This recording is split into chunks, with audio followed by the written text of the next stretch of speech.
All right, so one of the things you do one of the things I do when I go to the grocery store is I like to double bag, right? So when you double bag like this, notice that when I double bag like this, when these groceries are in the car, they're less likely to fall all over the place, right?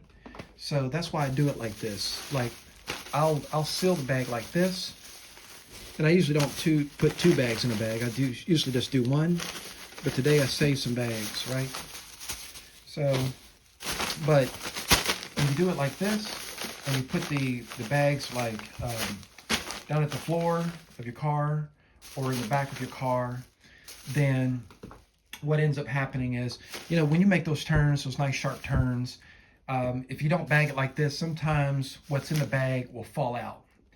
And sometimes you don't want certain things to get on the floor, right? Especially if it's like, sanitary items, or, it might be some food, a snack you're getting ready to eat when you get to your destination, whatever. So bottled water, it's really good to do bottled water like this, where you tie the inner bag and then you put the whole thing inside an outer bag like this. It also makes it easy to pick up and grip and go and walk, right? So you can carry more of your groceries in like this, and you don't have to worry about stuff falling out. So that's my technique for how I bag groceries. I ended up with a particular windfall today. This is one of the ways I save money. I'm not always able to do this, but you get the reduced price. Well, today, reduced price came in threes. So these are usually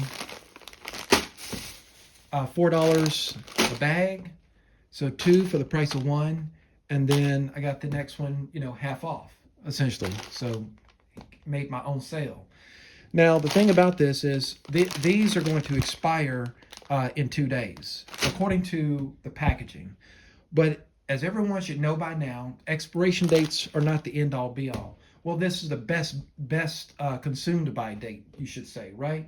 And so what I'm going to do in situations like this, let's say that it was 10 days or 12 days out before it was due to expire, then I wouldn't worry about it, right? I would just keep it like this in the bag. I like to sometimes transfer it to, a sealable bag anyway, just because. But when it's like this, because you can look at these and tell that they're getting ready to go to the next level, if you know what I mean. And so what I like to do is I like to wash them. I'll rinse them, and then I'll dry them with like a paper towel to get rid of the excess moisture, because that's how germs or bacteria multiply, is through moisture, heat, right? So I haven't decided if I'm going to do that, but there's totally nothing wrong having them like this and not doing that. One thing that did happen today is I got this lettuce, right? I got this lettuce at a good discount, but the bag wasn't. I got this lettuce for $2.25. I actually don't know the regular price. I usually don't buy lettuce, but I said, okay, I can do something with this, with some rice. Make some Chinese style mixed rice. But anyway, this wasn't sealed properly at the bottom, so some of this fell out. It didn't fall onto the floor, I don't think. I don't remember, it happened so fast. It may have fell on the floor, but the thing is, I don't let that stuff worry me anymore. So I'm just going to wash that. I'm going to wash it real good, and then it should be good to go.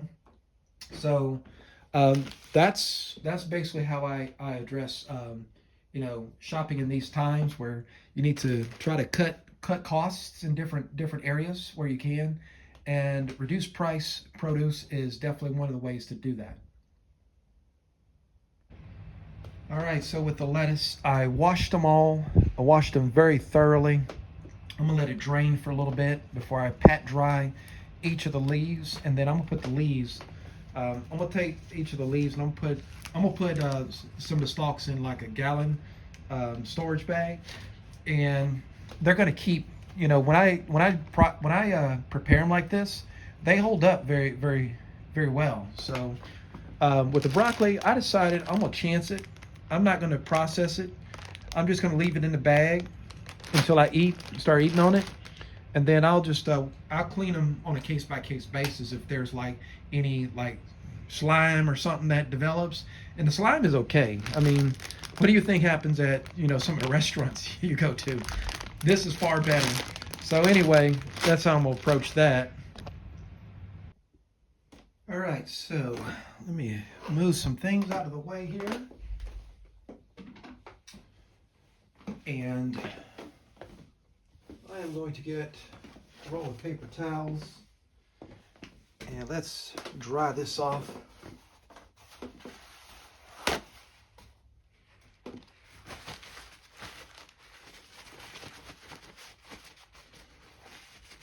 Now, there are two ways to do this if you want the best preservation, right?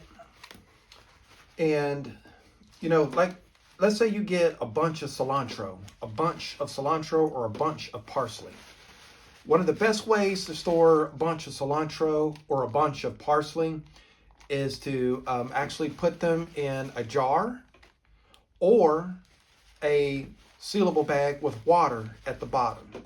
That preserves them the best in that case.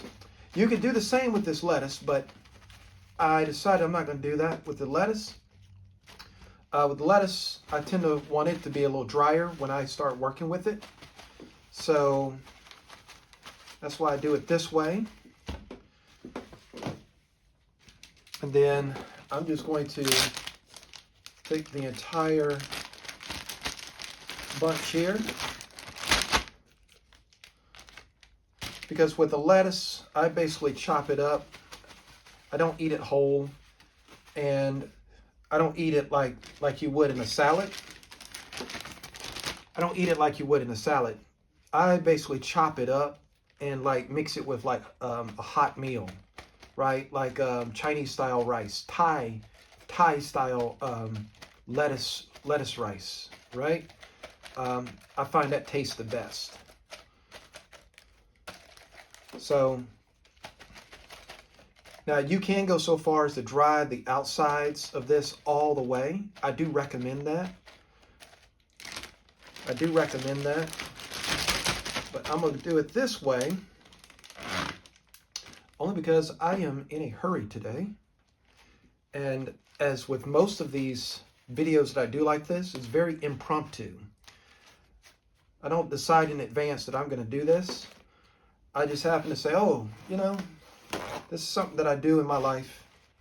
Let me go ahead and just make a snapshot real quick and let the chips fall where they may on that.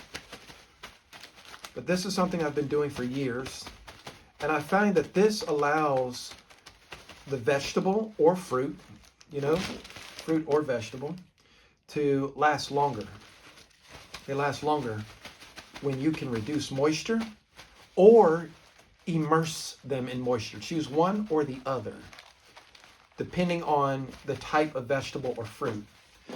Some fruit will develop bacteria faster if they are immersed in water. And so it's better to just go ahead and remove as much moisture as you can.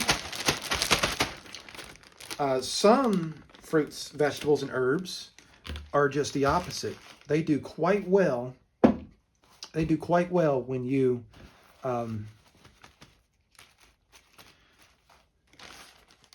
put them in water. So you also got to watch out for mold. Mold is everywhere, by the way. It's just how much of it, right? And so one of the things I like to do is get some of the air out. You don't want this air. Now, a more advanced way of doing this is to do what I did, but use vacuum sealed bags. If you have that vacuum sealer system, this is the more inexpensive way of doing this. So that's basically how you prepare your fruits and vegetables for long-term storage and use. All right, so I just chopped up my onions, and now I am good to go.